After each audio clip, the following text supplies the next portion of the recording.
Hoy leemos el Evangelio según San Mateo, capítulo 19, versículos del 3 al 12. En aquel tiempo se acercaron a Jesús unos fariseos y para ponerle una trampa le preguntaron: ¿Le está permitido al hombre divorciarse de su esposa por cualquier motivo? Jesús les respondió: ¿No han leído que el Creador desde un principio los hizo hombre y mujer? Y dijo: por eso el hombre dejará a su padre y a su madre para unirse a su mujer, y los dos serán una sola carne. De modo que ya no son dos, sino una sola carne. Así pues, lo que Dios ha unido, que no lo separe el hombre. Pero ellos replicaron: entonces, ¿por qué ordenó Moisés que el esposo le diera a la mujer un acta de separación cuando se divorcia de ella? Jesús les contestó: por la dureza de su corazón, Moisés les permitió divorciarse de sus esposas, pero al principio no fue así. Y yo les declaro que cualquiera que se divorcie de su esposa, salvo el caso de que vivan en unión ilegítima y se case con otra, comete adulterio. Y el que se case con la divorciada también comete adulterio. Entonces le dijeron sus discípulos: si esa es la situación del hombre con respecto a su mujer, no conviene casarse. Pero Jesús les dijo: no todos comprenden esta enseñanza, sino aquellos a quienes se les ha concedido. Porque hay hombres que desde su nacimiento son incapaces para el matrimonio, otros han sido mutilados por los hombres, y hay otros que han renunciado al matrimonio por el reino de los cielos. Que lo comprenda aquel que pueda comprenderlo. San Mateo nos ha dicho que Jesús dejó la región de Galilea y se fue a la región de Judea. Y allí se le acercan a Jesús unos fariseos. Los fariseos son rigoristas, apegados a la ley, pero sobre todo a la ley que más les conviene a ellos. Estaban en franca aversión hacia la enseñanza de Jesús, pero se presentan como los paladinos del cumplimiento de la ley, con la intención de ponerle una trampa a Jesús. ¿Una trampa en qué sentido? Que tendría que demostrar de qué parte estaba Jesús, y si estaba de la parte equivocada, la gente tomaría partido en favor o en contra de Jesús. ¿De qué partido se trata? Con la pregunta misma lo podemos definir. ¿Le está permitido al hombre divorciarse de su esposa por cualquier motivo? Estaba una situación en boga en la época de Jesús. Todo el ambiente así se manejaba. Había dos escuelas: la escuela de Shammai, un rabino, y la escuela de Hillel. Los dos tenían posiciones respecto al divorcio diferentes. Los de Hillel decían que el divorcio estaba permitido por cualquier cosa, aunque no fuera grave, que fuera una cosa trivial de poca importancia, y todo dependía de la interpretación del Deuteronomio 24:1, que dice que permite la ley de Moisés que el marido a su mujer le dé un libelo de repudio, Sefer Keritut en hebreo. Es el documento de la separación o de el divorcio. ¿Y cuándo tendría que dárselo? Si encuentra en ella algo que dice en hebreo erbat davar, una cosa vergonzosa, que puede interpretarse como indecencia en alguna cosa, alguna irregularidad sexual, alguna impureza. En realidad, esto para la escuela de Hillel se había convertido en un pretexto cualquiera. Habían ido facilitando las cosas, y esto, de lo que decía Hillel, daba motivo para que el hombre repudiara a su mujer por cualquier razón, la que le pareciera.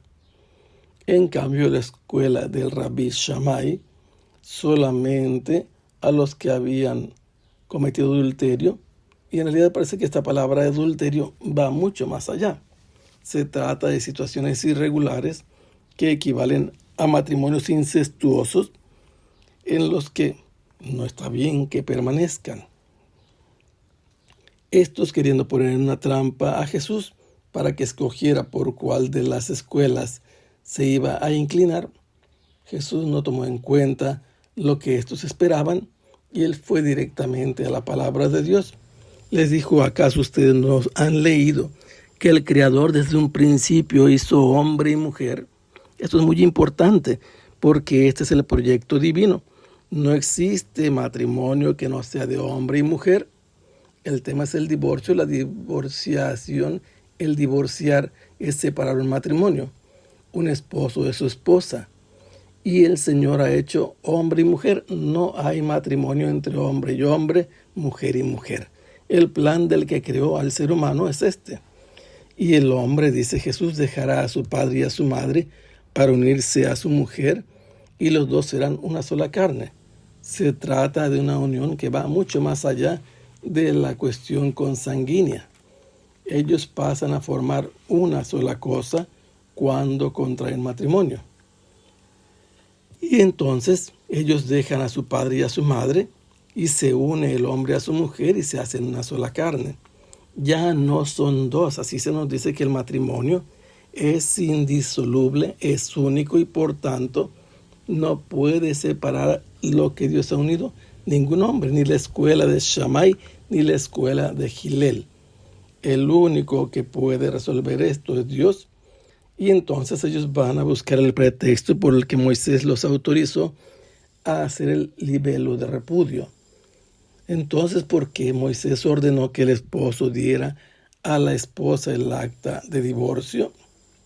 Ellos se apegan a lo que hizo Moisés, pero Jesús les explica: esto se debió a la dureza de corazón de ustedes, por eso Moisés lo permitió. Pero desde el principio Dios no ha dispuesto que sea así. Por eso Jesús les deja bien definido el territorio. Cualquiera que se divorcie de su esposa, salvo el caso en que vean en unión ilegítima y se case con otra, comete adulterio. Lo mismo el que se casa con la divorciada también comete adulterio.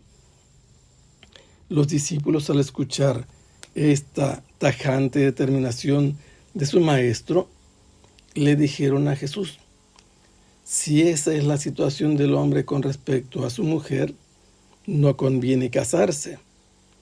Y Jesús no les habló de ese tema, fue mucho más allá de lo que ellos esperaban. De no casarse, los pone en la ubicación de la vida según sus criterios en la castidad. Jesús dice: no todos comprenden esta enseñanza, solo aquellos que han recibido de Dios les ha concedido esto que les va a enseñar. Hay hombres que nacieron incapaces para el matrimonio, pero hay hombres que fueron mutilados por los hombres y resultan incapaces para contraer matrimonio. Y agrega Jesús: hay otros que se han hecho a sí mismos eunucos incapaces para el matrimonio por una opción decisiva por el reino de los cielos. Los discípulos decían: no conviene entonces casarse porque la situación con la mujer les parecía difícil. Jesús va más allá. Solamente aquellos a los que se les ha concedido el don de entender que no conviene casarse si es una opción por el reino de los cielos, son los que pueden entender esa enseñanza. Los que han recibido ese don no solamente lo comprenden, lo pueden vivir. Y por eso es que Jesús insiste en el misterio de la castidad por el reino de los cielos como una enseñanza que no todo mundo puede entender, pero pueden ver. Algo parecido sucedió en los tiempos del profeta Jeremías, al que el Señor le dijo que no se casara. Juan el Bautista también vivió de ese modo, y el mismo Jesús. Y por eso Jesús, en vez de concentrarse con los discípulos en el tema del matrimonio, les insiste y les habla acerca de lo que ellos deben deben insistir en vivir como los que han optado por el reino de los cielos y no por el matrimonio. Que el Señor los bendiga. Hasta pronto. Sea alabado el Santísimo Sacramento.